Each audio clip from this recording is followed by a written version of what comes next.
Hey guys, how are you? I'm sure you guys are doing great. So guys, today in this video I'm going to give you another good news. And the good news is, day before yesterday I asked you guys that which series should I start, the CCNA or the MCSA.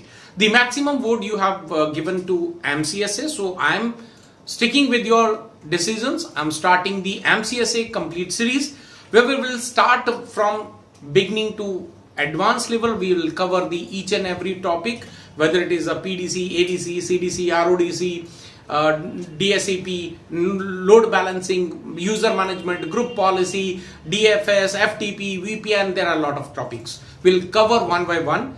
100% practical I'll show you on Windows 2022.